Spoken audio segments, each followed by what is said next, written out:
E ainda no nosso giro ao vivo de repórteres, a gente tem a Luciene Landim, diretamente da capital federal, lá do Tribunal Superior Eleitoral. Hoje a gente vai falar que em praticamente metade das cidades do país, a disputa para as prefeituras é direta entre dois candidatos.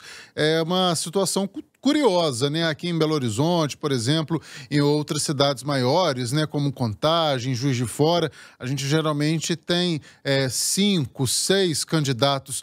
Luciene Landim, muito bom dia para você, bem-vinda.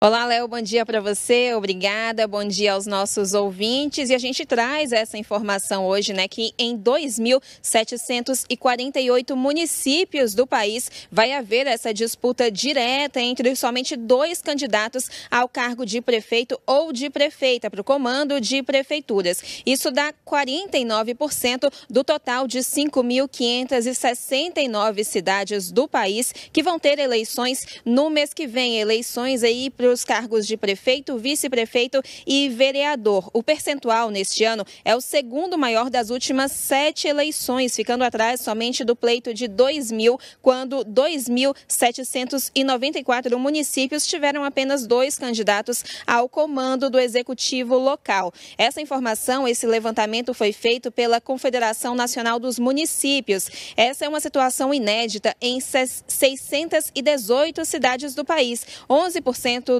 das cidades, dos municípios do país, nunca tiveram eleições, disputa direta entre somente 2 candidatos aos cargos de prefeito. Em 203 cidades do país, todas as disputas eleitorais desde 2000 se deram entre somente 2 candidatos. Então, a gente tem aí duas situações antagônicas em 618 cidades. Este é um quadro inédito e em 203 cidades é o cenário que se repete por 7 eleições consecutivas.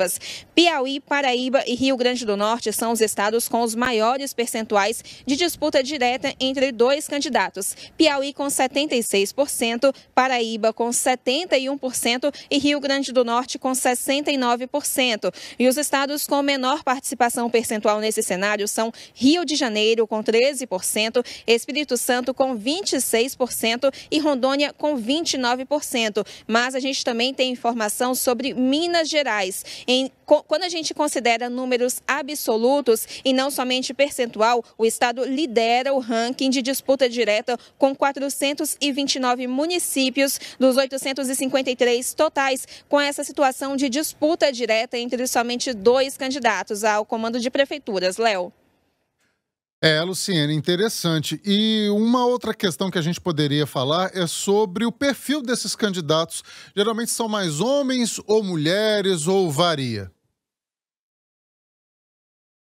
Esse levantamento do perfil foi estudado também pela CNM, Confederação Nacional dos Municípios, e o quadro é o seguinte: em 1981 cidades, ou 71% do total, só com 2 candidaturas, os 2 candidatos são homens. Em 701 cidades, ou 26%, a disputa vai ser entre um homem e uma mulher. E somente em 66 municípios, ou 2%, vai ser entre 2 mulheres. Outro ponto do perfil dos candidatos é que em apenas 77 municípios, ou 3%, vai haver disputa entre candidatos que se declararam à Justiça Eleitoral pretos ou pardos. E em quase metade, em 1.201 municípios, os 2 concorrentes são brancos. Em 870 cidades, ou 32%, os candidatos se declararam brancos ou pardos. Léo.